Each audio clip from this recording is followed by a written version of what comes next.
Hello guys, you are welcome in my channel study deeply. तो हम लोग पढ़ रहे हैं क्लास 10 की ज्योग्राफी का चैप्टर नंबर 5 खनिज और ऊर्जा संसाधन के बारे में। तो पार्ट 1 और पार्ट 2 में हमने ऊर्जा संसाधन तक सब कुछ पढ़ लिया था। तो आज हम ऊर्जा संसाधन से लेकर के पूरा चैप्टर इस वीडियो में पार्ट नंबर 3 में कंप्लीट कर लेंगे। तो पार्ट 1 पार्ट 2 का लिंक आपको डिस्क्रिप्शन में मिल जाएगा, आप वहाँ से जाकर के देख सकते हैं। तो चलिए शुरू करते हैं। ऊर्जा संसाधन। तो ऊर्जा संसाधन क्या है? तो ऊर्जा तो हम लोग जानते ही हैं ऊर्जा क्या होती है। एंड संसाधन वे सभी चीज़ें जो हमारे उपयोग में आ सकती हैं, जिनका हम उपयोग कर सकते हैं, वे सभी संसाधन हैं। जैसे अब एग्जांपल में क्या है भाई, पेट्रोलियम हो गया, पेट्रोल हो गया, और कोयला हो गया, खनिज तेल हो गया, और बहुत सारी चीज़ें हैं जो हमारे लिए ऊर्जा देती हैं। अब हम इन सब का कोयले का उपयोग करते हैं, कहीं ना कहीं कोयले का उपयोग करते हैं, उससे ज्वाला उत्पन्न होती है, उससे भी एक प्रकार की ऊर्जा उत्पन्न होती है। तो हर चीज़ में, और हम बाइक्स में, गाड़ियों में, इन सब में भी पेट्रोलियम का यूज़ करते हैं। ये सब भी एक प्रकार से ऊर्जा का ही काम करती हैं, एनर्जी ही तो देती हैं। वो उन लोग को, बाइक्स को एनर्जी देती है, तो वो भी ऊर्जा हुआ।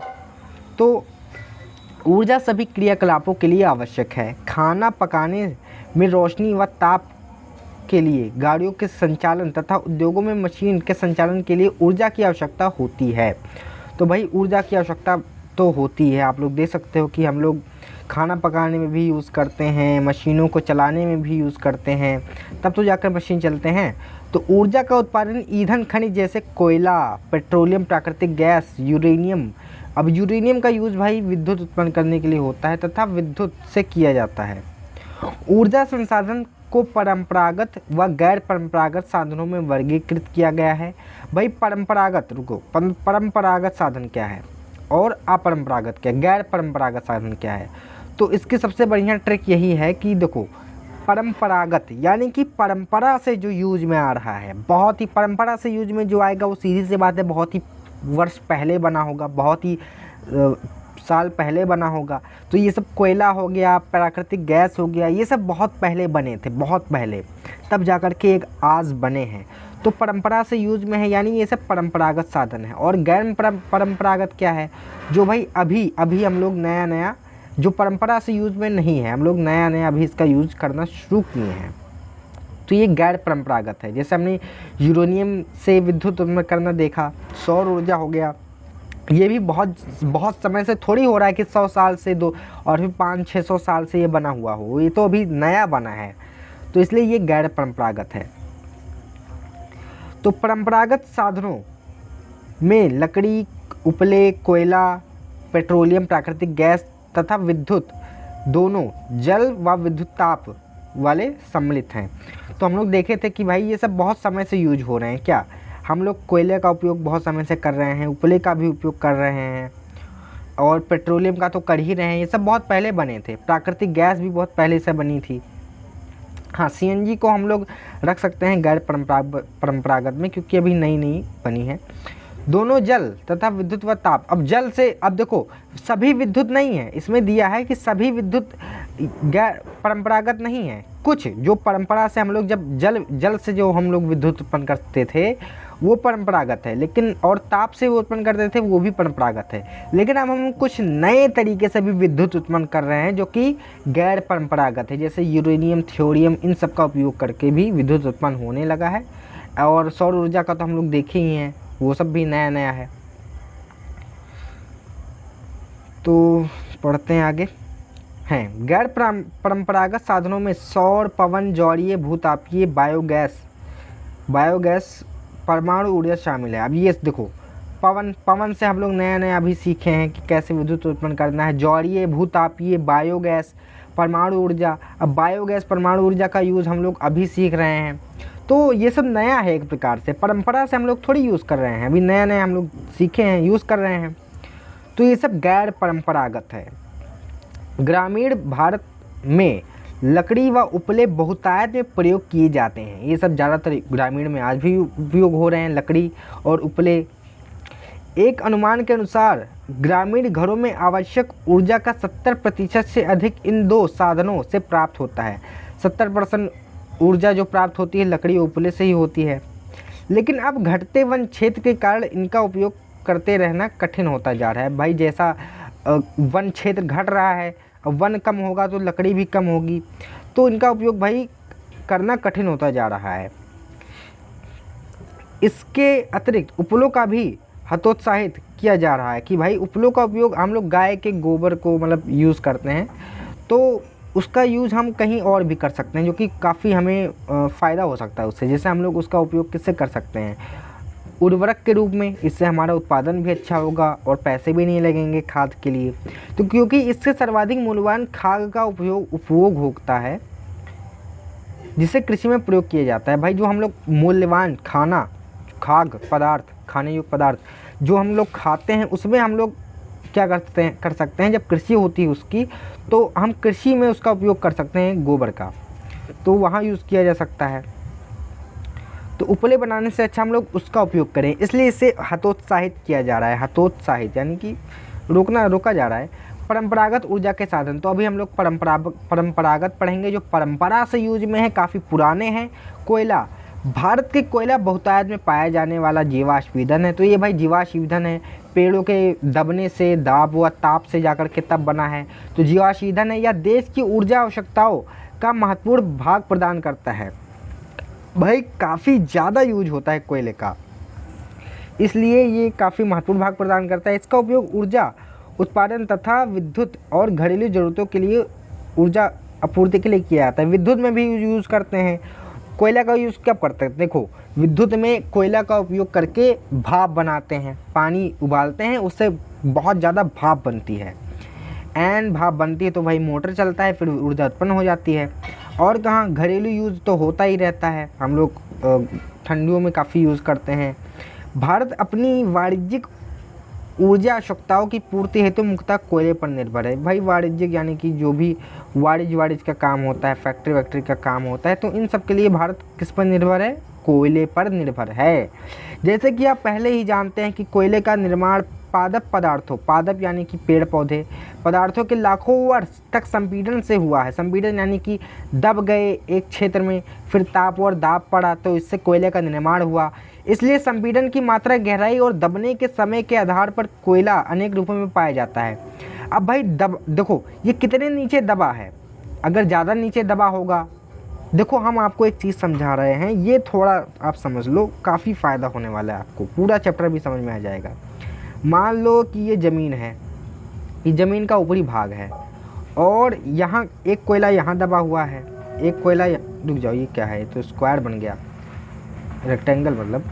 एक कोयला यहाँ है, एक कोयला यहाँ है, एक कोयला यहाँ है, ओ एक कोयला यहाँ है। तो कौन सा कोयला ज़्यादा बढ़िया होगा, ज़्यादा बढ़िया कौन सा कोयला हो सकता है, दिमाग लगाओ।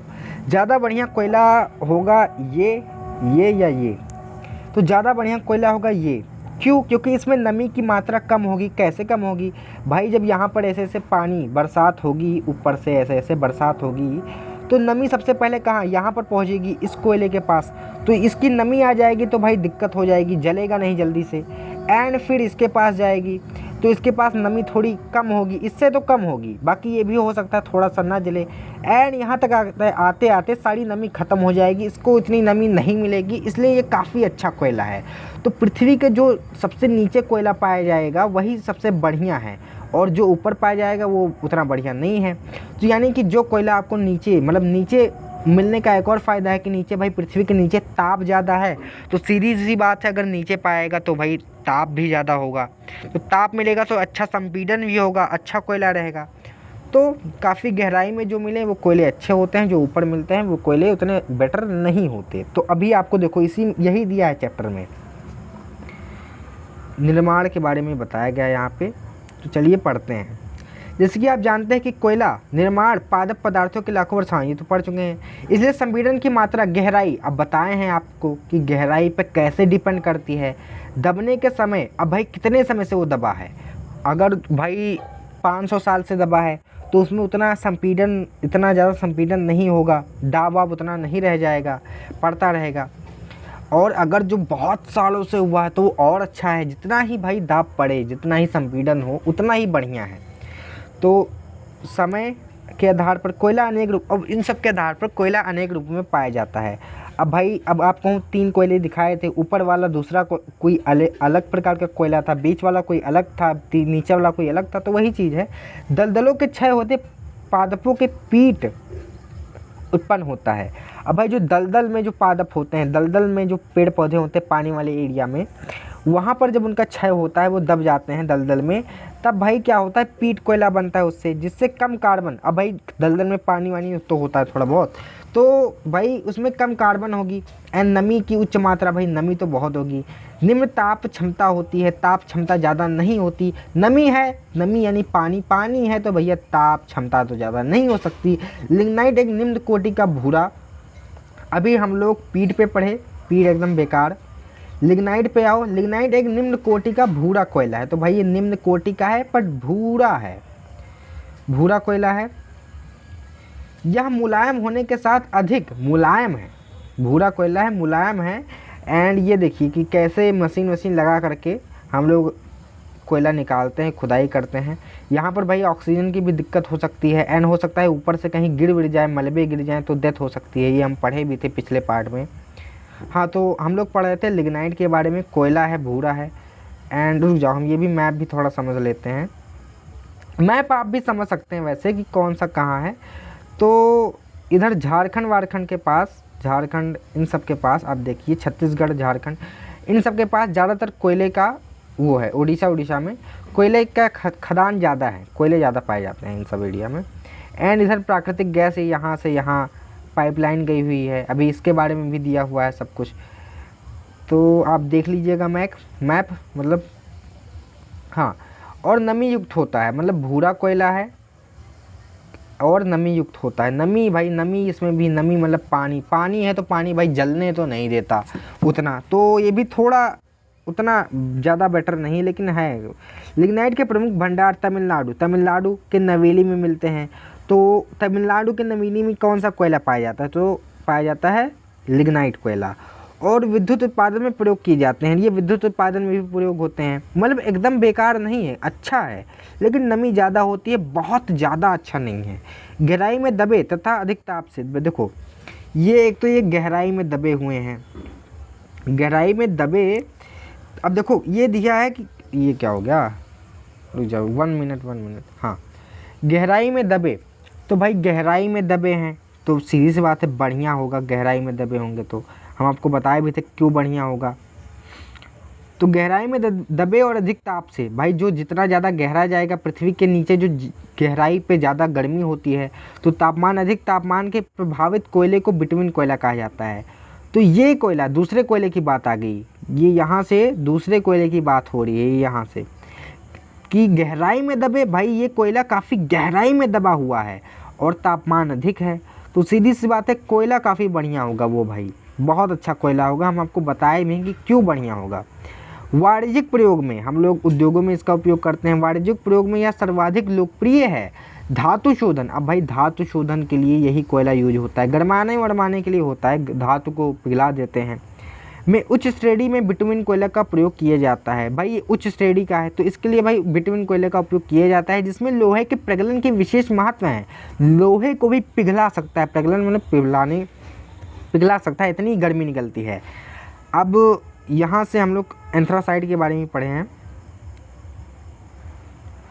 एंथ्रासाइट सर्वोत्तम गुण और कठोर कोयला है। सर्वोत्तम गुण भाई काफ़ी अच्छा गुण है, गुण वाला कोयले के काफ़ी अच्छे गुण हैं और कठोर कोयला है। तो भाई ये याद कर लो, बाद में कंपटीशन के लिए भी काम में आ जाएगा एंड नॉलेज के लिए तो बढ़िया है ही।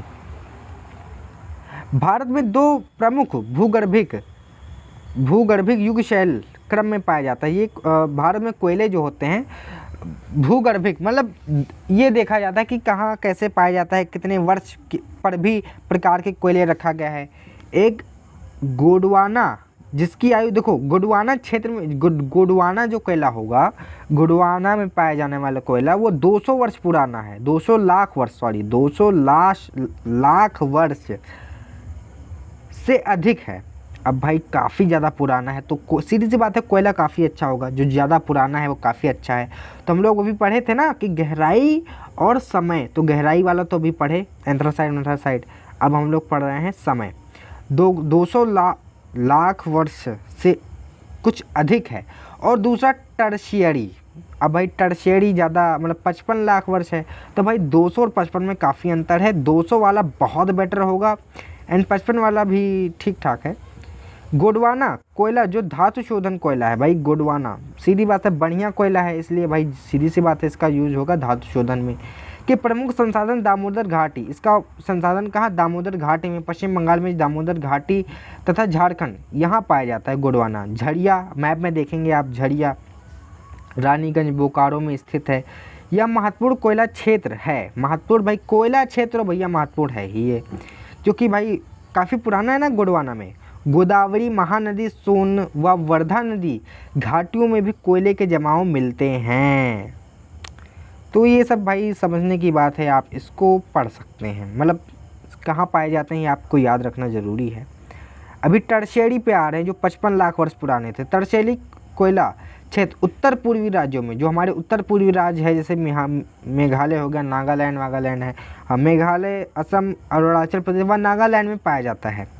यह स्मरण रहे कि कोयला स्थूल पदार्थ है, स्थूल पदार्थ है, भारी है ना, तो भाई कैरी करना भी थोड़ा कठिन हो जाता है। आप ला दो एक एक करके, फिर इधर से उधर ले जाओ, मतलब काफ़ी ज़्यादा भारी होता है, इसलिए अब एक कोयला भारी नहीं, लेकिन काफ़ी कोयले रख दोगे तो भारी हो जाएगा, जिसका प्रयोग करने पर भार घटता है। अब इसका प्रयोग करोगे तो क्या होगा कि भाई जो ये बाद में हल्का हो जाता है, जब यूज़ करोगे तो इसके जो यूज में जिससे वो जलता है, वो दिखता नहीं है लेकिन वो जलता है, फिर जिसमें स्थूल पर जो पदार्थ है मेन वो निकल जाता है, जिसके कारण ये हल्का हो जाता है, क्योंकि यह राख में परिवर्तित हो जाता है, तब ये राख बन जाता है, क्योंकि इसमें जो मेन चीज़ थी वो तो निकल गई, इसलिए तो हल्का हुआ। इसी कारण भारी उद्योग तथा ताप विद्युत ग्रह कोयले क्षेत्र अथवा उसके निकट ही स्थापित किए जाते हैं। इसलिए क्या करते हैं कि इसीलिए ताकि एक तो भाई भारी थोड़ा होता है, इसलिए भाई ताकि ट्रैफिक सबसे ज़्यादा हम लोग देखेंगे कि जो क्या होते हैं, जो ज़्यादातर कारखाने होते हैं ये सब कहाँ, कोयले के जहाँ उत्पादन होता है उसके नज़दीक ही होते हैं। क्यों होते हैं, मतलब पास में होते हैं, इसीलिए होते हैं। एक तो सबसे बढ़िया चीज़ ये होती है क्योंकि भाई यातायात ज़्यादा यूज़ नहीं होता, पैसे खर्च नहीं होते। अब मान लो आप 50 किलोमीटर दूर कहीं कोयले से 50 किलोमीटर दूर आप एक फैक्ट्री खोल दो यहाँ पे, फिर आपको यातायात से पहुँचाना भी तो पड़ेगा, एंड एक दो बार पहुँचाना हो कोई बात नहीं, आपको उसी का यूज़ लेना है, बार बार इधर उधर पहुँचाओगे, इधर इधर इधर इधर, तो पैसे उसमें लगेंगे ना, काफ़ी ज़्यादा खर्चे आएंगे। इसीलिए भाई पास में ही बनाए जाते हैं। पेट्रोलियम, कोयला का ख़त्म, पेट्रोलियम आ गया। पेट्रोलियम भारत में कोयले के पश्चात ऊर्जा का दूसरा प्रमुख साधन है। सबसे पहले हमें ऊर्जा पेट्रोलियम से मिलती है, इसके बाद मतलब कोयले के बाद पेट्रोलियम है। पेट्रोलियम या खनिज तेल है, खनिज तेल भी बोल सकते हैं इसको। यह ताप व प्रकाश के लिए ईंधन, ताप और प्रकाश, देखो ईंधन में ही कहाँ होता है, हम लोग जो यूज़ करते हैं एलपीजी, ये भी एक प्रकार से पेट्रोलियम में आ सकता है। मशीन व स्नेहक और अनेक विनिर्माण उद्योग, मशीनों में, स्नेहक में, विनिर्माण उद्योग यानी कि जहाँ पर चीज़ों का उत्पादन होता है, उद्योग कच्चा माल प्रदान करता है। और ये क्या करता है, प्राकृतिक गैस उनको कच्चा माल प्रदान करता है, जिससे ये लोग यूज़ करते हैं, किसी चीज़ का उत्पादन करते हैं। तेल शोधनशालाएँ, संश्लेषित वस्त्र, उर्वरक तथा असंख्य रसायन उद्योग में एक नोडीय बिंदु का काम करते हैं। इन सबको जोड़ने का भी काम करते हैं एक पॉइंट पर, मतलब नोडीय बिंदु। भारत में अधिकांश पेट्रोलियम की उपस्थिति टर्शियरी युग शैल संरचनाओं में अपनति व भ्रंशो ट्रैप में पाई जाती है। तो यानी कि टर्शियरी यानी कि जो भाई 55 लाख वर्ष पुराने जो शैल थे उसमें पाई जाती है, और उसके अंदर ही अपनति भ्रंश ट्रैप में एक भ्रंश ट्रैप, ये तो भाई मुझे भी थोड़ा कन्फ्यूजन है, तो मतलब उसमें पाई जाती है, भ्रंश ट्रैप में पाई जाती है। अब उसमें कोई संरचना होगी, उसमें पाई जाती है। वलन अपनति और गुंबदों वाले प्रदेशों में यह वहाँ पाया जाता है जहाँ उद्वलन के शीर्ष में तेल ट्रैप हुआ होता है।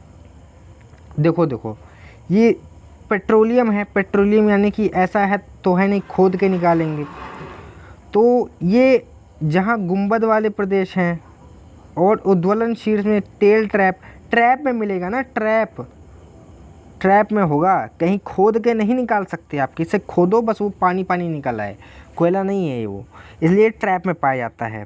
तेल धारक परत संरद्ध चूना पत्थर या बलुआ पत्थर होता है। तेल धारक परत संरद्ध और चूना पत्थर बलुआ पत्थर होता है, जिनमें से तेल प्रभावित होता है। भाई चूना पत्थर और बलुआ पत्थर से तेल भी प्रभावित होता है। मध्यवर्ती असंरद्ध परतें तेल को ऊपर उठने के नीचे, जो मध्यवर्ती असंरद्ध परतें हैं तेल को ऊपर उठने व नीचे रिसने से रोकती हैं। जो परतें होती हैं, ये मान लो ये परतें हैं, मान लो ये परत है, ये परत है, यहाँ पर तेल है, तो ये जो परतें हैं मध्य में इसके, ये तेल को बाहर जाने, नीचे जाने से और ऊपर जाने से रोकती हैं, तो वहीं पर टिका होता है। परतें होती हैं, चट्टानें होती हैं, उसके बीच पाया जाता है, ऐसा नहीं कि चाहे जहाँ पाया जाता हो ज़मीन पर ही मिल जाए। पेट्रोलियम संरद्ध वो असंरद्ध चट्टानों के भ्रंशों के ट्रैप में पाया जाता है। तो प्राकृतिक गैस हल्की होने के कारण खनिज तेल के रूप में पाई जाती है। हल्की होती है प्राकृतिक गैस, काफ़ी हल्की होती है, इसलिए गैस भी बोले हैं, मतलब गैस ही है, खनिज तेल के ऊपर ही पाई जाती है। तो एक खनिज तेल, मान लो ये कहीं खनिज तेल पाया जाता है, तो खनिज तेल के ऊपर क्या होगा, ये पाया जाता है, ये गैस के रूप में पाई जाती है खनिज तेल के ऊपर। भारत में मुंबई हाई, गुजरात और असम प्रमुख पेट्रोलियम उत्पादक क्षेत्र हैं। मुंबई के थोड़ा साइड में, बाहर से थोड़ा साइड में मुंबई हाई है, वहाँ पर काफ़ी ज़्यादा मतलब पेट्रोलियम है, और वो भी है खनिज, प्राकृतिक गैस भी है। भारत के मानचित्र में 3 प्रमुख अपतटीय तेल क्षेत्र चिन्हित करें। तो भाई आप देखिए उसमें जो तट के पास हो उसको चिन्हित करें। अंकलेश्वर गुजरात का सबसे महत्वपूर्ण तेल क्षेत्र है। असम भारत का सबसे पुराना, तो ये याद करना काफ़ी नॉलेज के लिए काफ़ी अच्छा है, मतलब कंपटीशन के लिए भी अच्छा है। हम तो नॉलेज के लिए ज़्यादातर बुक्स पढ़ते रहते हैं, नॉलेज के लिए इतना हमें अच्छा लगता है इसलिए। तो अंकलेश्वर सबसे पुराना तेल क्षेत्र है, ये याद रखना बहुत ही ज़रूरी है, याद रखिए सभी। असम भारत का सबसे पुराना तेल उत्पादक राज्य है, ये सबसे पुराना तेल उत्पादक राज्य कौन सा है, असम है। और सबसे पुराना तेल क्षेत्र कौन सा है, अंकलेश्वर तेल क्षेत्र। डिगबोई, नहरकटिया और मोहन हुगड़ीजन इस राज्य के महत्वपूर्ण तेल उत्पादक क्षेत्र हैं। ये सब याद रखिए भाई, कंपटीशन में भी यूज होता है एंड हमारे बोर्ड्स एग्ज़ाम में तो काफ़ी ज़रूरी है ही। प्राकृतिक गैस एक महत्वपूर्ण स्वच्छ ऊर्जा संसाधन है, महत्वपूर्ण भी है और स्वच्छ ऊर्जा संसाधन है, मतलब जलाओगे तो ज़्यादा धुआं नहीं निकलेगा, ज़्यादा कार्बन नहीं निकलेगा जिससे हमारे पर्यावरण को नुकसान हो। तो स्वच्छ ऊर्जा संसाधन है जो प्राकृतिक के साथ अथवा अलग भी पाई जाती, पेट्रोलियम के साथ भी पाई जाती है और अलग भी। पेट्रोलियम के साथ कैसे, ऊपर पाई जाएगी, पेट्रोलियम के जहाँ पेट्रोलियम होगा उसके ऊपर पाई जाएगी, ये नहीं कि एकदम मिक्स रहे। इसे ऊर्जा के एक साधन के रूप में तथा पेट्रो रसायन उद्योग के एक औद्योगिक कच्चे माल के रूप में उपयोग किया जाता है। पेट्रो रसायन उद्योग में भी इसका यूज होता है, औद्योगिक कच्चे माल के लिए कुछ यूज करते होंगे इसका किसी उसमें। कार्बन डाइऑक्साइड के कम उत्सर्जन के कारण, इसीलिए तो उसे स्वच्छ बोला गया है, क्योंकि ये कार्बन डाइऑक्साइड का CO2 का उत्सर्जन कम करता है, इसीलिए उसे स्वच्छ बोला गया। तो कम उत्सर्जन के कारण प्राकृतिक गैस को पर्यावरण अनुकूल इको फ्रेंडली माना गया है, इसलिए यह वर्तमान शताब्दी का ईंधन, इसलिए कहा जाता है भाई वर्तमान शताब्दी, क्योंकि वर्तमान में तो ज़्यादातर हमारा देख ही रहे हैं तापमान अपना बढ़ रहा है, पृथ्वी का ग्लोबल वार्मिंग मतलब एंड पर्यावरण को नुकसान हो रहा है, प्रदूषण हो रहा है, तो इसलिए भाई इसका यूज़ करना काफ़ी अच्छा है, इसलिए इस शताब्दी के लिए काफ़ी ज़रूरी है। कृष्णा गोदावरी नदी बेसिन में प्राकृतिक गैस के विशाल भंडार खोजे गए हैं। पश्चिमी तट के साथ मुंबई हाई में भाई पाया जाता है, आप मैप में देख सकते हो। और सन्निहित क्षेत्र को खंबात की खाड़ी में पाए जाने वाले तेल क्षेत्र संपूरित करते हैं, खंबात की खाड़ी में भी है। अंडमान निकोबार द्वीप समूह भी महत्वपूर्ण क्षेत्र है, ये भी महत्वपूर्ण क्षेत्र है जहाँ प्राकृतिक गैस के विशाल भंडार पाए जाते हैं। 1700 किलोमीटर लंबी हाजीरा विजयपुर जगदीश गैस पाइपलाइन, जो हम लोग पाइपलाइन देखे थे ऐसे ऐसे गई थी पाइपलाइन। अच्छा, पाइपलाइन से हम लोग, पाइपलाइन क्या होता है कि भाई पाइपलाइन से हम लोग क्या करते हैं कि उसमें हम लोग, जैसे पाइपलाइन से पानी आता है वैसे पाइपलाइन से गैस वैस इसका ये भी आता रहता है। प्राकृतिक गैस का पाइपलाइन से हम लोग भेज सकते हैं, जिसको भाई लेना हो लाइन मतलब इसका, वो लोग यूज़ कर सकते हैं, बाद में वो फीस भरते रहते हैं अपना। उद्योगों में भी पाइपलाइन के द्वारा जाता है। तो Hazira Vijaypur Jagdishpur gas pipeline Mumbai high और बेसिन को पश्चिमी व उत्तरी भारत के उर्वरक विद्युत व अन्य, देखो इसका उपयोग, एक तो जब ये पाइपलाइन से जाता है तो इसका उद्योगों में ट्रांसफ़र कर देते हैं, सभी उद्योगों के पास ये पाइपलाइन पहुँच जाती है एंड फिर वो भाई अपना इसका यूज़ करते रहते हैं। ये आप मैप दे सकते हैं। ये आणविक तापीय यानी कि ये कौन सा होगा, ये वो वाला है जो कि गैर परंपरागत हैं ऊर्जा संसाधन। ये दिल्ली में आणविक कौन सा है, तापीय कौन सा, भी पढ़ेंगे ये सब हम लोग। औद्योगिक क्षेत्र, रुक जाओ 2 मिनट। हाँ, तो औद्योगिक क्षेत्र से जोड़ती है। तो अभी हम देखे थे कि प्राकृतिक गैस क्या होता है कि भाई जिसको भी यूज होता है, भाई उद्योगों में यूज होता है एंड बहुत सारी जगह पे यूज होता है, तो वहाँ भाई पाइपलाइन के द्वारा पहुँचाया जाता है। एक तो एक गैस भी हो सकती है, थोड़ा पेट्रोलियम मतलब के रूप में भी पाया जा सकता है, थोड़ा सा वो, तो इसको हम लोग कैरी कर सकते हैं कि हाँ भर के बॉक्स वॉक्स में, जैसे ऑक्सीजन भरते हैं ये भी भर सकते हैं, लेकिन ज़्यादातर गैस पाइपलाइन ज़्यादा अच्छा होता है। इस धमनी से भारत के गैस उत्पादन का संवेग मिला है, गैस उत्पादन बढ़ा है, जल्दी से हम लोग उत्पादन करते हैं, भेज देते हैं। ऊर्जा व उर्वरक प्राकृतिक गैस के प्रमुख प्रयोक्ता हैं। क्या है, ऊर्जा और उर्वरक मतलब उर्वरक उद्योग, उर्वरक जहाँ पे उर्वरक बनता है वहाँ पे प्राकृतिक गैस काफ़ी उपयोग होता है। गाड़ी में तरल ईंधन व का संपीड़ित गैस सीएनजी बनाने में भी यूज होता है। संपीड़ित प्राकृतिक गैस तथा प्रतिस्थापन देश में लोकप्रिय हो रहा है। विद्युत, अभी हम पढ़ रहे हैं विद्युत के बारे में।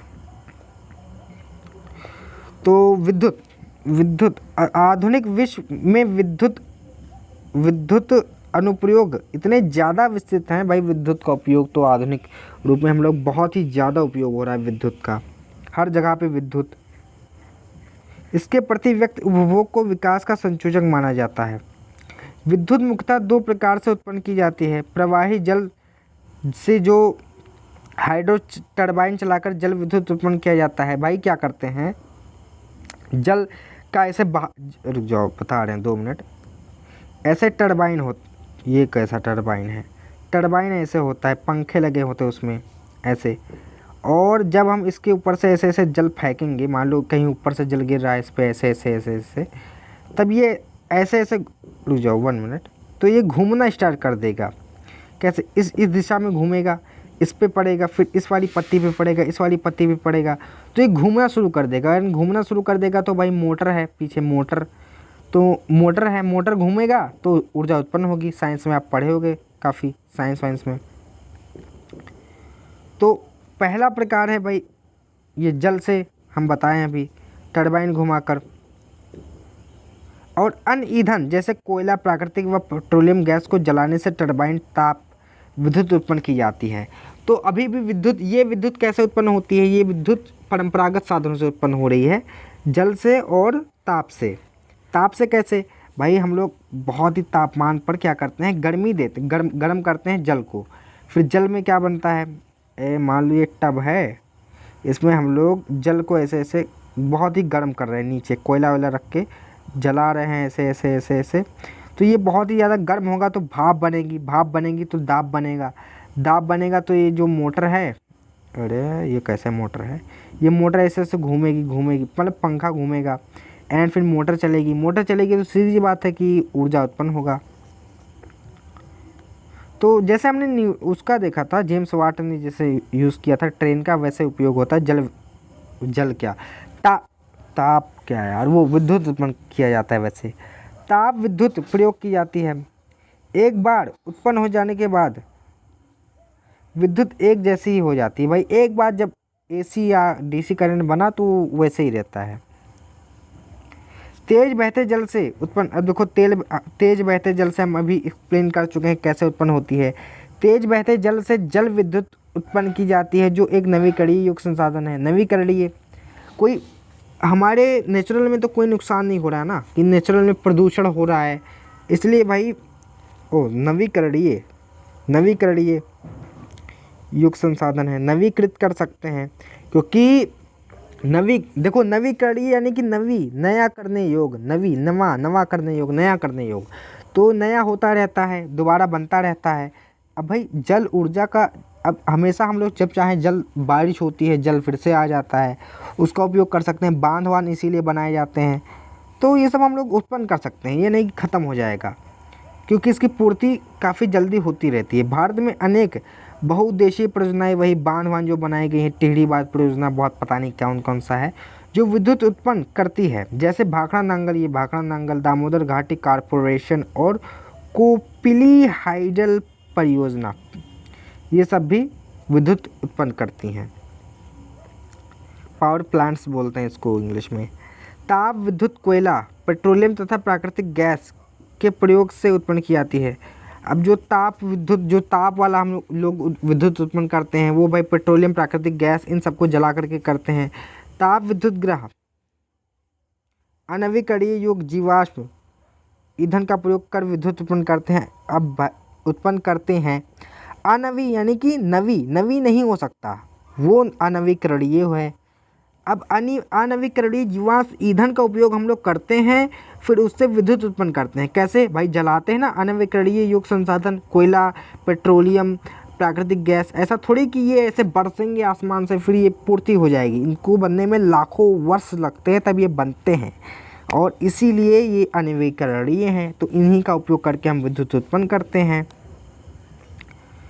गैर परंपरागत ऊर्जा के साधन, अब अभी तक हम लोग परंपरा वाला पढ़े थे, अभी गैर परंपरा वाला पढ़ेंगे, तो इसमें शायद विद्युत इसमें भी आ सकता है, क्योंकि भाई वो परंपरागत तरीके से विद्युत उत्पन्न हुआ था, इसमें मतलब इसमें गैर परंपरागत तरीके से होगा।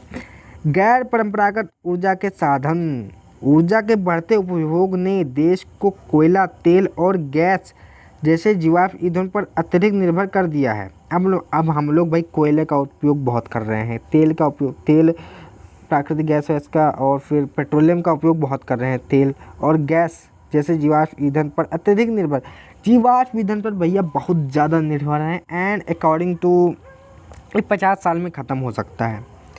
गैस व तेल की बढ़ती कीमतों पर इनकी संभाव्य कमी, भाई गैस और तेल की कीमत बहुत बढ़ रही है, जाओ पेट्रोल भरवाने, अब धीरे धीरे बढ़ ही रहा है सबका, मतलब कीमत बढ़ ही रही है। इनकी संभावना थी पाए जाने की, वो कम हो गई है। संभाव्य कमी ने भविष्य में ऊर्जा आपूर्ति की सुरक्षा के लिए अनिश्चितता उत्पन्न कर दी है। भाई भविष्य में इतने अब ये नहीं रह जाएंगे, ख़त्म हो जाएंगे, यही बता रहा है। इसके राष्ट्रीय अर्थव्यवस्था की वृद्धि पर गंभीर प्रभाव पड़ते हैं। अब भाई अगर ये सब नहीं रहेंगे तो ये सब हमारी अर्थव्यवस्था को बढ़ाते हैं, पैसे वैसे मिलते हैं, ये सब अर्थव्यवस्था मतलब हम यही समझते हैं। हाँ, तो ये भाई यूज़ में बहुत है अभी। अब अचानक से किसी चीज़ का मिलना बंद हो जाएगा तो सीधी सी बात है, समस्याएं तो आएंगी, प्रॉब्लम्स। इसके अतिरिक्त जीवाश्म ईंधनों का प्रयोग गंभीर पर्यावरणीय समस्या उत्पन्न करता है। तो ये गंभीर पर्यावरणीय समस्या उत्पन्न करता है। जब आप जलाते हो प्राकृतिक गैस, मीथेन या कोयला, तो इन सब से क्या निकलती है?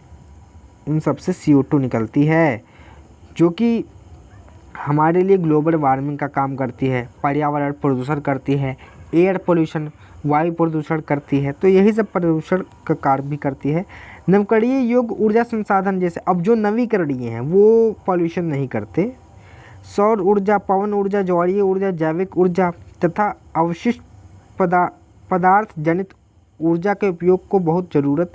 अब ये हम लोग ज़्यादा उपयोग करें क्योंकि भाई नवीकृत हो सकता है, तो ये पर्यावरण को नुकसान नहीं करता, लेकिन एकदम से नहीं कह सकते कि एकदम से नुकसान नहीं करता। कहीं ना कहीं नुकसान ये भी करता है। हम लोग जो अभी पढ़े थे कि जल में बांध बना देते हैं हम लोग ऐसे, फिर टरबाइन घूमता है, उसके बीच मछलियाँ भी फंस जाती हैं, उनकी जान जाती है। एंड फिर हम लोग बांध बनाते हैं, काफ़ी लोग विस्थापित होते हैं, ज़मीनें जलमग्न हो जाती हैं, तो कहीं ना कहीं नुकसान भी है, लेकिन उतना पर्यावरण को उतना ज़्यादा नुकसान नहीं होता। इनका उपयोग की ज़रूरत है भाई, हम लोग को ज़रूरत है कि हम लोग पवन ऊर्जा का उपयोग करें और जैविक ऊर्जा का उपयोग करें, इन सब का उपयोग करें। ये ऊर्जा गैर परंपरागत साधन, यानी कि जो परंपरा से यूज में नहीं है, अभी नए नए बने हैं, ये पर्यावरण को प्रदूषित नहीं करते। भारत भाई धूप ज़्यादा है, तो इसलिए हम लोग सौर ऊर्जा का उपयोग कर सकते हैं। और सौर ऊर्जा सबसे बढ़िया चीज़ है भैया, हम तो सौर ऊर्जा बहुत अच्छा है, ये पर्यावरण प्रदूषण बिल्कुल भी नहीं करता। जीव भार साधनों में समृद्ध है भाई, धूप तो ज़्यादा ही है। भारत एक उष्ण और उष्णकटिबंधीय देश है। भारत में नवीकरणीय योग्य ऊर्जा संसाधन के विकास हेतु वृहद कार्यक्रम भी चलाए गए हैं। इसके लिए भाई बहुत सारे कार्यक्रम भी है कि हम लोग यही यूज़ करें, अपरंपरागत गैर परंपरागत साधन। परमाणु अथवा आणविक ऊर्जा, अभी हम लोग गैर परंपरागत साधन में सबसे पहले परमाणु और आणविक ऊर्जा का पढ़ेंगे। तो परमाणु अथवा आणविक, भाई परमाणु, अब रुक जाओ बता रहे हैं, 2 मिनट एकदम एक्सप्लेन कर रहे हैं अच्छे से।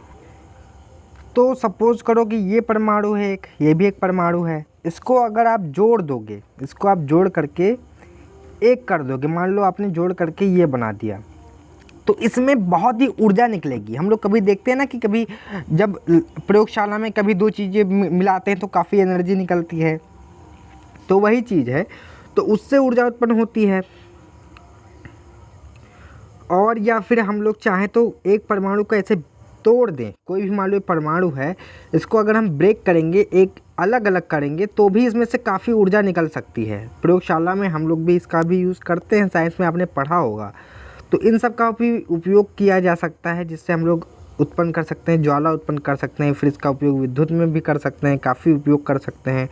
परमाणु अथवा आणविक ऊर्जा अणुओं की संरचना को बदलने, तो भाई संरचना कैसे बदलोगे, या तो तोड़ सकते हो या तो जोड़ सकते हो। तो उनकी संरचना बदलने, जब ऐसा परिवर्तन किया जाता है, संरचना बदला जाता है, मतलब जैसे संरचना थी उससे बदल दो, किया था, तो काफ़ी ऊर्जा विमुक्त होती है, मतलब विमुक्त निकलती है, और इसका उपयोग विद्युत ऊर्जा उत्पन्न करने में किया जाता है। फिर इसका उपयोग करते हैं, ऊर्जा बनती है, ऊर्जा का उपयोग हम लोग विद्युत में कर देते हैं, गर्मी निकलती है, उससे पानी वानी उबालते हैं, फिर ऊर्जा उत्पन्न करते हैं। यूरेनियम और थोरियम, भाई यही दो चीज़ें हैं, मतलब और भी हैं, लेकिन ये जो मुख्यतः यही यूज होती हैं। थोरियम झारखंड और राजस्थान अरावली पर्वत में पाए जाते हैं। तो यूरेनियम और थोरियम को ही जोड़ते तोड़ते हैं, यही सब करते हैं, तब ऊर्जा उत्पन्न होती है। तो ये कहाँ, झारखंड में पाए जाते हैं, राजस्थान की अरावली पर्वत में पाए जाते हैं। का प्रयोग परमाणु अथवा आणविक ऊर्जा के उत्पादन में किया जाता है। इनका उपयोग परमाणु ऊर्जा या आणविक ऊर्जा के उत्पादन में किया जाता है। केरल में मिलने वाले मोनोजाइट रेत में भी थोरियम की मात्रा पाई जाती है। थोरियम एक क्या है, रेडियो एक्टिव पदार्थ है, ऊर्जा उत्पन्न होती रहती है। हाँ, इनमें एक दिक्कत होती है कि इनका उपयोग करने के बाद ना ये जो बच जाते हैं उनको नष्ट करना, ख़त्म करना बहुत ही कठिन है, ख़त्म नहीं होते ये एक्चुअली। तो उनको कहीं ऐसा रखा जाता है कि ये सही रहें, मतलब निकले ना, रिसाव ना हो, वरना काफ़ी हानि भी हो सकती है। सौर ऊर्जा, अभी सौर ऊर्जा का यूज़ तो काफ़ी ज़्यादा यूज हो रहा है, काफ़ी ज़्यादा। सौर ऊर्जा सबके घर में लगभग होता है, मतलब होता है, हमारे यहाँ है।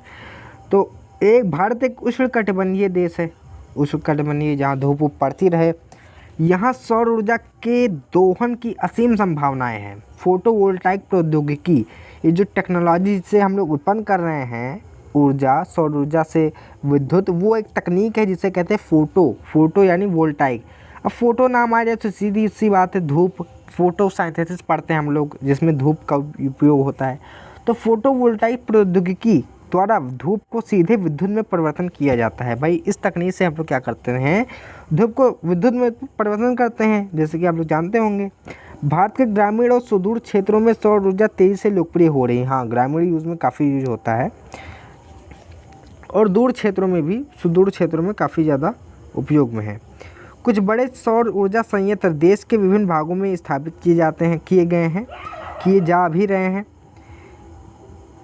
यह अपेक्षा है कि सौर ऊर्जा के प्रयोग से ग्रामीण घरों में उपयोग तथा लकड़ी पर निर्भरता की न्यूनता किया जा सकेगा।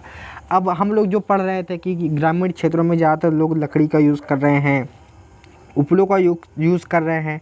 तो जब हम लोग इसका उपयोग करेंगे तो थोड़ा सा डिपेंड कम हो जाएंगे ग्रामीण लोग।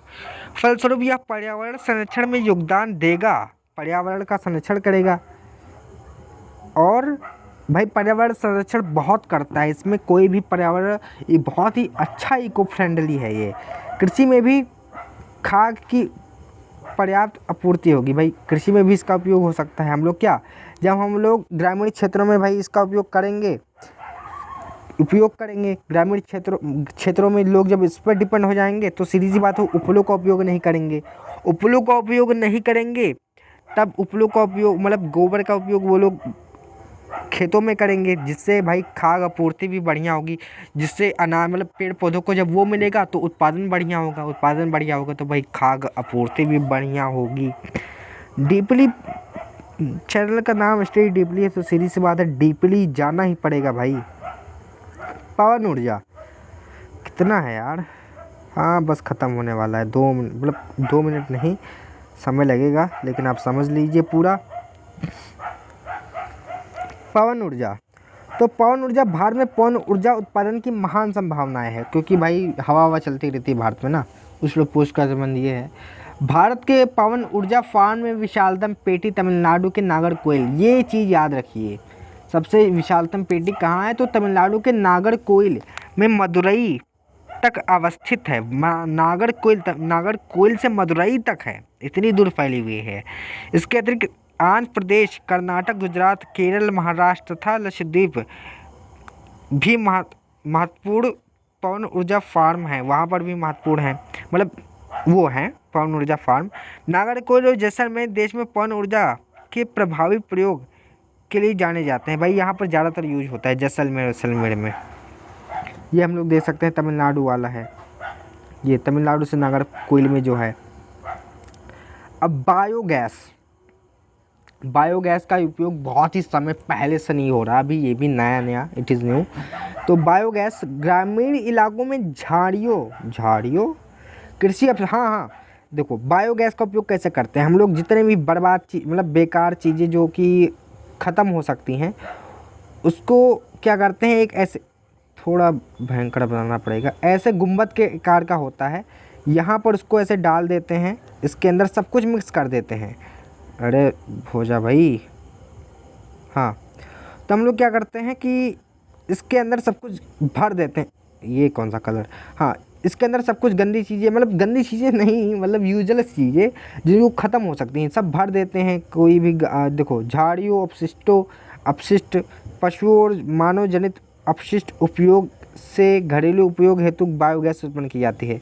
जितनी भी अपशिष्ट पदार्थ हैं उन सब का ऐसे भर देते हैं, गोबर भी भर देते हैं, फिर इससे गैस उत्पन्न होती है।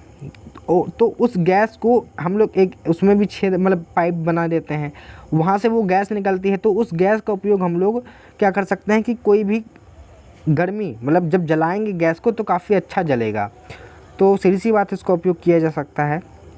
अपशिष्ट पदार्थों तथा मानव जनित अपशिष्ट के उपयोग से घरेलू उपयोग हेतु बायोगैस उत्पन्न की जाती है। घरेलू उपयोग में अब उसका भाई अब वो ऊर्जा बनी, अब हम चाहे उसका खाना बनाएं या कुछ भी करें, मतलब उससे उसको जला के खाना बना सकते हैं। जैविक पदार्थ के अपघटन से गैस उत्पन्न होती है। जो जैविक पदार्थ होते हैं वो जब टूटते हैं तो गैस उत्पन्न होती है, जिसकी तापीय सक्षमता मिट्टी के तेल उपले चारकोल की अपेक्षा अधिक होती है। अब ये जो गैस उत्पन्न होती है भाई, जब सभी पदार्थों को उसमें डाल देते हैं, एक गुंबद के आकार के एक ही मिक्स करते हैं, जैविक पदार्थ क्या होते हैं जो बैक्टीरिया क्या करते हैं, उसका अपघटन करते हैं। तो मतलब तोड़ते हैं तो सीधी सी बात है गैस उत्पन्न होगी। तो गैस उत्पन्न होगी, उसका उपयोग हम लोग, तो वो जो गैस उत्पन्न हुई है उसकी जो तापीय क्षमता है ये मिट्टी के तेल और उपले से ज़्यादा है, काफ़ी ज़्यादा है, इसलिए वो काफ़ी अच्छे भी होते हैं। बायोगैस इज़ बेटर दैन क्या, ये जो मिट्टी का तेल हो गया, इन सबसे ज़्यादा बढ़िया है।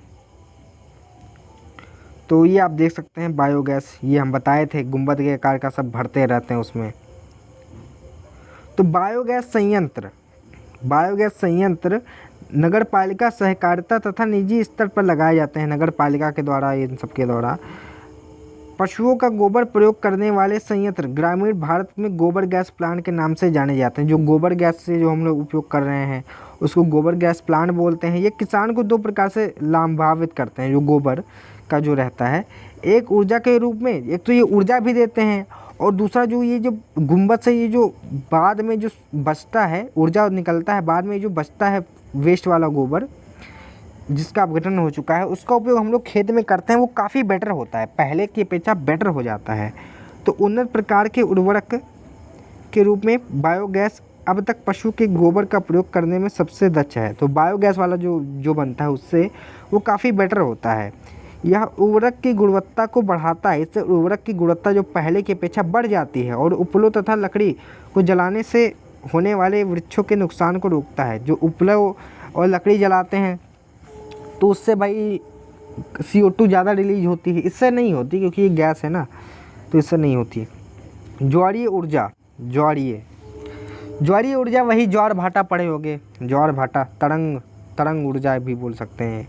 ज्वारीय ऊर्जा है जो ज्वार भाटा आता है यार, ज्वार आता है, ज्वार जब तरंगे आती हैं, लहरें आती हैं, महासागरीय तरंगों का प्रयोग विद्युत उत्पादन के लिए किया जाता है। भाई तरंग, मान लो कि ये एक समुद्र है, ऐसे, तो जब इसमें तरंगे बनती हैं तो बीच में हम लोग मोटर लगा देते हैं ऐसे, तो तरंगों जब मोटर इसमें से पानी होकर जाता है तो इसकी पंखुड़ियाँ घूमने लगती हैं, और बहुत सारे मोटर लगा देंगे तो एक ऊर्जा उत्पन्न हो जाती है, काफ़ी ज़्यादा ऊर्जा उत्पन्न होगी। तो वही यूज होता है। सकड़ी खाड़ी के आर पार बाढ़ द्वारा बना कर बांध बनाए जा सकते हैं। भाई बांध से भी ऊर्जा, मतलब मोटर लगा करके वो ऊर्जा उत्पन्न कर सकते हैं। उस स्तर पर इस सकड़ी, अब जब ज़्यादा बना देंगे, ज़्यादा एक ही मोटर तो इतना ऊर्जा उत्पन्न करेगा नहीं, तो बहुत ज़्यादा उच्च स्तर पर सकड़ी खाड़ी नुमा प्रवेश से पानी भीतर भर जाता है। हाँ, तो इससे पानी भीतर भर जाता है और द्वार बंद हो जाता है। तो द्वार बंद हो जाता है, बांध में ही रह जाता है।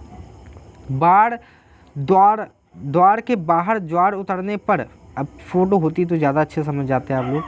ज्वार उतरने पर बांध का पानी इसी रास्ते पाइप समुद्र की तरफ बहाया जाता है। इससे ऊर्जा उत्पादक टरबाइन की ओर ले जाया जाता है। तो सभी ऐसे आते रहते हैं, सभी पानी आते रहते हैं, तो एक ही जगह ये लोग इकट्ठा कर देते हैं। फिर एक ही पाइप के द्वारा हम लोग क्या करते हैं, इकट्ठा करके उसको एक ही पाइप में ऐसे ले जाते हैं, उसमें टरबाइन लगा देते हैं, एंड फिर उसी के रास्ते फिर बाहर भेज देते हैं समुद्र में। तो इससे क्या होती है, ऊर्जा उत्पन्न होती है। टरबाइन घूमेगा तो ऊर्जा उत्पन्न होगी ही, सीधी सी बात है। भारत में खंभात की खाड़ी, कच्छ की खाड़ी तथा पश्चिमी तट पर गुजरात में और पश्चिमी बंगाल के सुदूर वन क्षेत्र में गंगा के डेल्टा में ज्वारीय तरंगों द्वारा ऊर्जा उत्पन्न करने की आदर्श दशाएं उपस्थित हैं। आदर्श दशाएं मतलब हो सकता है उत्पन्न की जा सकती हैं, लेकिन हो सकता है उतना उत्पन्न ना की गई हों। तो इन सब क्षेत्रों में उत्पन्न दशाएं सम्मिलित हैं, आप पढ़ सकते हैं नॉर्मली। भूतापीय ऊर्जा, भाई जो ज़मीन है हमारी, ये जो पृथ्वी है, ये गोल गोल जो पृथ्वी है हमारी, इसके जब आप नीचे जितना ही नीचे जाओगे उतनी ही गर्म होती जाएगी। ये यहाँ पे गर्म ज़्यादा है, यहाँ पे भी गर्म है, यहाँ पे थोड़ी गर्म है, यहाँ पे गर्म है, यहाँ पे उतनी ज़्यादा गर्म नहीं है, नीचे काफ़ी गर्म है। तो हाँ, तो जैसे नीचे तो कुछ ऐसे क्षेत्र होते हैं, इसके भी कुछ क्षेत्र होते हैं, जैसे कि कहीं कहीं गर्माहट ज़्यादा होती है। जैसे ये यहाँ गर्म है तो फिर ये यहाँ गर्म है, तो फिर ये यहाँ पर ऐसे होता है कि ऐसे कुछ हॉट स्पॉट होते हैं जहाँ पर गर्मी ज़्यादा होती है, तो ऐसे गर्माहट होती है। साइंस में आप पढ़ सकते हो, साइंस में होगा कि यहाँ पर एक ऐसा क्षेत्र है जहाँ पर गर्मी ज़्यादा है, खोदेंगे तो काफ़ी गर्मी निकलती है वहाँ से।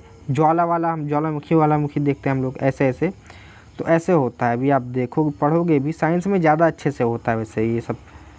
हाँ, तो पृथ्वी के आंतरिक भागों में ताप प्रयोग कर उत्पन्न की जाने वाली विद्युत को भूतापीय ऊर्जा कहते हैं। जो हम लोग इसका जो ताप का उपयोग करते हैं तब विद्युत उत्पन्न करते हैं, उसको क्या कहते हैं। देखो, उस ताप का उपयोग क्या करेंगे हम लोग, उस ताप का उपयोग हम करेंगे पानी को उबालने के लिए। पानी उबलेगा तो गैस बनेगी, ऊर्जा भाप बनेगा तो टरबाइन घूमेगा। जेम्स वाट वाला आप देखे होंगे, तो इसलिए इसको भूतापीय ऊर्जा कहते हैं। एंड चैप्टर ख़त्म ही होने वाला है, बस कुछ देर और, बस चैप्टर द एंड, बस कुछ देर।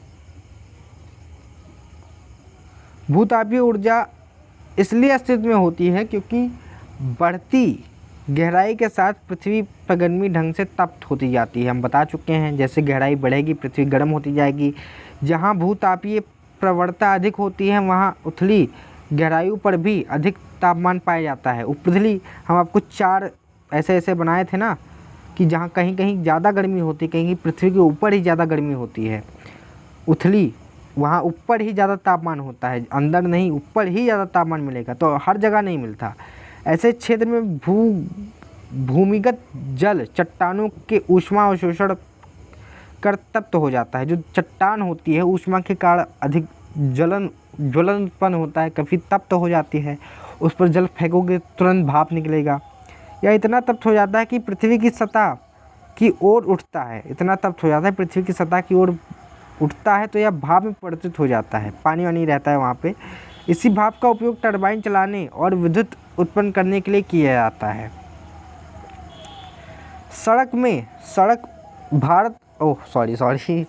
भारत में सैकड़ों गर्म पानी के चश्मे हैं। अब भाई जहाँ पर ये ज़्यादा, मान लो, अब फिर से बता रहे हैं 1 सेकंड, चश्मे क्या होते हैं। ये मान लो ये पृथ्वी है, सेंटर में ज़्यादा, सबसे पहले बात तो सबसे ज़्यादा वो कहाँ होगा, गर्मी सेंटर में होगा। फिर कुछ ऐसे क्षेत्र होते हैं जहाँ पर भी ऐसे होता है, ऐसे गर्मियाँ, मतलब हॉटस्पॉट पाया जाए, इसको हॉटस्पॉट बोलते हैं इंग्लिश में। तो हम लोग यहाँ पर देखो, हम लोग पृथ्वी के ऊपर से देखें तो यहाँ पर भी गर्मी ज़्यादा है, यहाँ पर भी गर्मी ज़्यादा है, यहाँ पर भी गर्मी ज़्यादा है, यहाँ पर भी गर्मी ज़्यादा है। तो इस सब को चश्मे बोलते हैं, यहाँ से।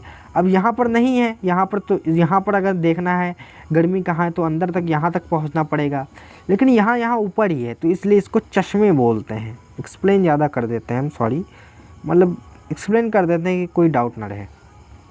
हाँ, जिनका विद्युत उत्पादन के प्रयोग में प्रयोग किया जाता है। भूतापीय ऊर्जा के दोहन के लिए भारत में 2 प्रयोग परियोजनाएं शुरू की गई हैं। इन सब के उपयोग कर सकें, दोहन यानी उपयोग कर सकें, इसके लिए भी परियोजनाएं भी हैं। एक हिमाचल प्रदेश में मणिकर्ण के निकट पार्वती घाटी में स्थित है तथा दूसरी लद्दाख पूंगा घाटी। तो ये कहाँ स्थित है, मणिकर्ण घाटी और पूंगा घाटी, निकट पार्वती घाटी।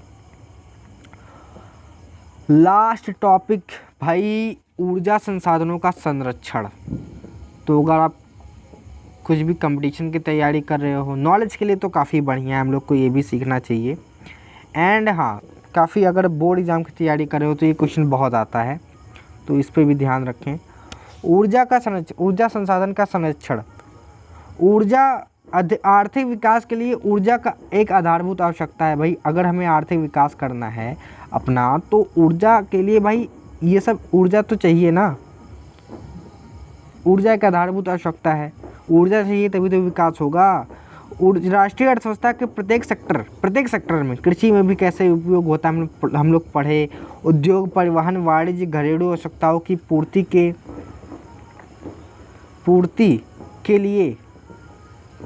के लिए ऊर्जा निवेश की आवश्यकता है भाई। इन सब की पूर्ति के लिए भी आप पढ़े हो चैप्टर में, किस तरह से इन सब में ऊर्जा की आवश्यकता होती है। स्वतंत्रता प्राप्ति के पश्चात क्रियान्वित आर्थिक विकास की योजनाओं को चालू रखने के लिए बड़ी मात्रा में आवश्यकता थी भाई। अब स्वतंत्रता प्राप्ति के पश्चात हमारे पास ऊर्जा के साधन कम थे और हमारे पास तब अधिकार भी नहीं था, अंग्रेज़ों का अधिकार ही था। इसके लिए आप हिस्ट्री का चैप्टर नंबर 3 पढ़िए, काफ़ी अच्छे से समझ में आएगा।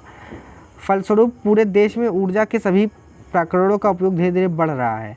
अब भाई तब हम लोग उपयोग भी नहीं करते थे, लेकिन तब था भी नहीं, हमारा अधिकार ही नहीं था।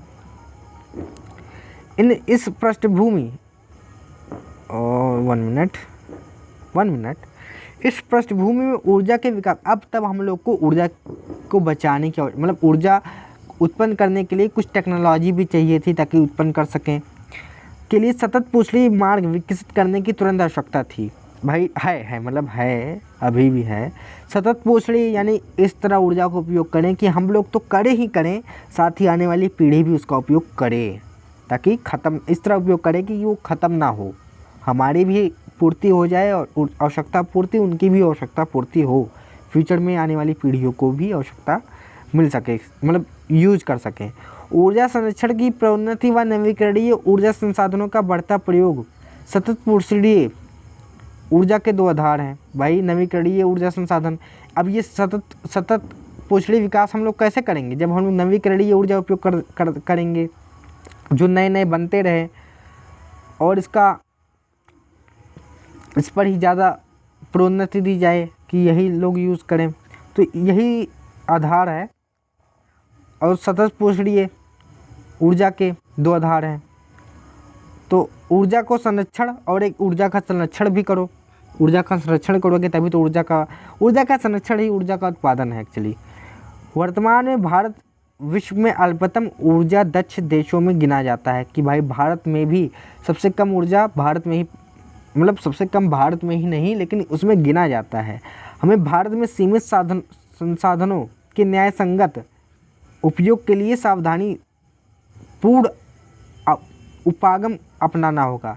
भाई जो सीमित संसाधन है ना, हमारे ऊर्जा के संसाधन हैं, कुछ भी हैं, उनका भाई सावधानी पूर्ण उपयोग करना होगा कि वो ख़त्म ना हो जल्दी।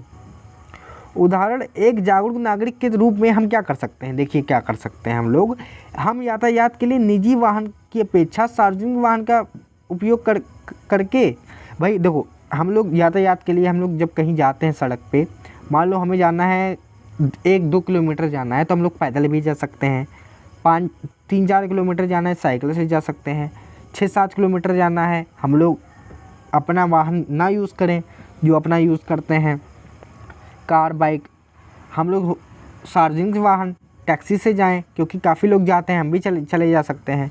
तो इससे सब लोग अपना अगर मान लो सब लोग अपना बाइक मोटर लेके निकले तो काफ़ी गैस, मतलब वो बनता है ना, CO2 निकलती है उससे पीछे से, तो इससे भाई पर्यावरण प्रदूषण होता है जब प्रयोग ना हो। और फिर कैसे कर सकते हैं ऊर्जा का संरक्षण, भाई काफ़ी लोग जब सभी लोग अपनी बाइक यूज़ करेंगे, अपने साधनों का उपयोग करेंगे, तो पेट्रोलियम पदार्थ जो पड़ते हैं, पेट्रोल जल्दी ख़त्म होंगे। तो वही चीज़ है, जब प्रयोग में ना रहे तो बिजली बंद करना चाहिए, और जब हम लोग फालतू में बिजली का उपयोग जो करते रहते हैं उसकी बचत करना चाहिए ना।